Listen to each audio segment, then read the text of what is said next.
धमाके पर बड़ी खबर आ रही है। सूत्रों के अनुसार घबराहट में यह धमाका हुआ। ये बताया जा रहा है कि घबराहट में यह धमाका हुआ। कार में धमाका जो है वो आत्मघाती नहीं था। दोस्तों, दिल्ली धमाके को लेकर के कई बड़े खुलासे लगातार हो रहे हैं और अब जांच एजेंसियों के खुलासे ने गोदी मीडिया को उसी का थूका हुआ चटवा दिया है। क्योंकि जिस वक्त ये धमाका हुआ तो तमाम मीडिया में फ्लैश कर करके बताया जा रहा था कि आत्मघाती हमला हुआ है, फिदाइन हमला हुआ है, इस फिदाइन हमले में कई लोग मारे गए हैं। पर अब जांच एजेंसियों ने किस तरीके से बड़ा खुलासा किया है, पहले इस वीडियो पर नजर डालिए। इस मामले में बड़ी खबर आ रही है। दिल्ली धमाके पर बड़ी खबर आ रही है। सूत्रों के अनुसार घबराहट में यह धमाका हुआ। ये बताया जा रहा है कि घबराहट में यह धमाका हुआ।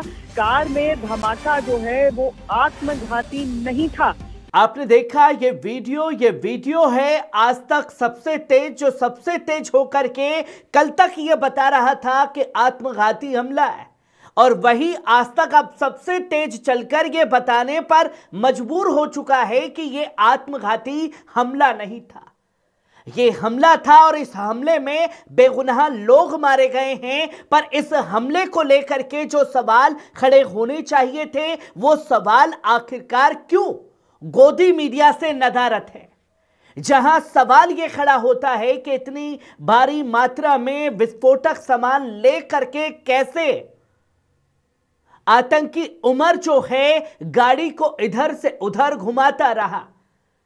फरीदाबाद से कनॉट प्लेस से मयूर विहार से लाल किला, ये सारी ट्रैकिंग जो है अब लगातार लोगों के सामने आ रही है। हाई सिक्योरिटी जोन, कई जगह पर चेक पोस्ट लगे होते हैं, फिर भी कैसे गाड़ियों को चेक नहीं किया गया और कैसे ये बड़ा हादसा हो गया। इस चूक पर सबसे ज्यादा सवाल खड़े हो रहे हैं और ये सवाल पूछे जाएंगे क्योंकि बेगुनाह भारतीय जो हैं इस हमले में मारे गए हैं। जहां सबसे पहले आपको बता दें कि अमित शाह ने इस पूरे मामले को लेकर के क्या कुछ कहा है। अमित शाह ने अब पूरा मामला एनआईए जांच को सौंप दिया है। ये खुलासा हुआ कि हमला जो है फिदाइन हमला नहीं था, अचानक धमाका हो गया, पकड़े जाने के डर से यह धमाका हुआ। इतनी भारी मात्रा में कहां से विस्फोटक आया, और अब अमित शाह ने साफ तौर पर यह ऐलान कर दिया है कि एक एक को ढूंढ कर निकालो। दिल्ली ब्लास्ट के दोषियों पर अमित शाह की बड़ी कार्रवाई होने जा रही है। एक मीटिंग की तस्वीर आप ये देख रहे हैं। तमाम एनआईए, सीबीआई और तमाम लोगों को बैठा रखा है और एक ये मीटिंग की गई है, और इस मीटिंग में अफसरों को साफ हिदायत के सख्त से सख्त कार्रवाई की जाए, चाहे वो कोई भी क्यों ना हो। पर ये कोई भी में कौन, सिर्फ मुसलमानों की बात हो रही है। गोदी मीडिया सोनू के नाम को छुपा रहा है, पर गिरफ्तारी सोनू की आज सुबह हो चुकी है। इसी के साथ साथ देवेंद्र को तलाश जारी है, दिनेश की गिरफ्तारी हो चुकी है। यह नामों का खुलासा नहीं हो रहा है, मुस्लिम नामों के इर्द गिर्द ही कैमरे घूम रहे हैं। ये तस्वीर लगातार सामने आई और साफ तौर पर केंद्रीय गृह मंत्री ने सुरक्षा एजेंसियों को दिल्ली विस्फोट के लिए जिम्मेदार हर शख्स को ढूंढ निकालने का आदेश दिया। उन्होंने कहा कि दिल्ली विस्फोट में एक संलिप्त प्रत्येक दोषी को हमारी एजेंसियों के कहर का सामना करना पड़ेगा। ये साफ संकेत है, सरकार ने इस धमाके को एक आतंकवादी कृत्य माना है।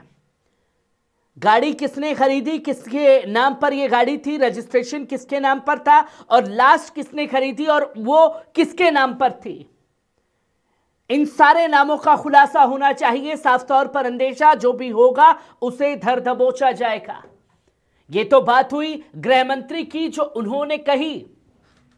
अब सबसे बड़ा सवाल, सिक्योरिटी चेक में बार बार कैसे बचता रहा। यह खुलासा तो हो गया कि आत्मघाती हमला नहीं, अचानक से यह विस्फोट हुआ जिसमें बेगुनाह लोग मारे गए। सिक्योरिटी लैप्स कहां हुआ, कहां चूक हुई, क्यों हुई, जगह जगह चेक पोस्ट होते हैं, और वो भी उस समय जब सबसे ज्यादा भीड़ भाड़ रहती है लाल किले के पास में। शाम के वक्त में ट्रैफिक जाम रहता है और उस वक्त यह हमला होता है, जिसकी तस्वीरी और जानकारी लोगों के सामने आई। राजधानी दिल्ली में क्या विस्फोटक को सीएनजी कंपार्टमेंट या ईंधन टैंक में छिपाया गया था, जो जांच में बार बार बचता रहा। यह एक ऐसा इलाका है जो लगातार पुलिस की निगरानी में रहता है, इसलिए अब सवाल उठ रहे हैं कि आखिर विस्फोटकों से लदी एक कार इतनी सिक्योरिटी चेक के पास कैसे कर गई। दिल्ली पुलिस की यातायात और सुरक्षा इकाइयां लाल किला चांदनी चौक गलियारे पर कड़ी निगरानी रखती है, जिसमें सीसीटीवी कैमरे, बैरिकेड और वाहनों की आकस्मिक जांच शामिल होती है। पुलिस वाले गाड़ी खुला खुला करके देखते हैं। इन सब जगह पर हाई सिक्योरिटी है, ट्रैफिक पुलिस वाले होते हैं।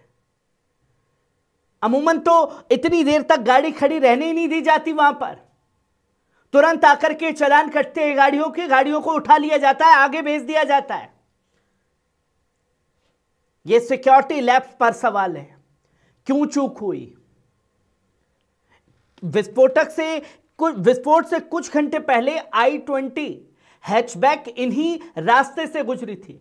लाल किले के पार्किंग क्षेत्र से प्राप्त प्रारंभिक फुटेज में कार को अंदर आते जाते देखा जा सकता है। किसी रैकी के तहत अधिकारी इस बात की जांच कर रहे हैं क्या विस्फोटकों को सीएनजी कंपार्टमेंट या ईंधन टैंक में छिपाया गया था, जिससे उनका पता न चल सके। एक वरिष्ठ जांचकर्ता ने बात करते हुए कहा कि अगर यह इकाई वाकई तत्कालीन उपकरण था तो इसे कार के ढांचे के भीतर इस तरह छिपाया गया होगा कि मेटल डिटेक्टर या स्कैनर सक्रिय ना रहो।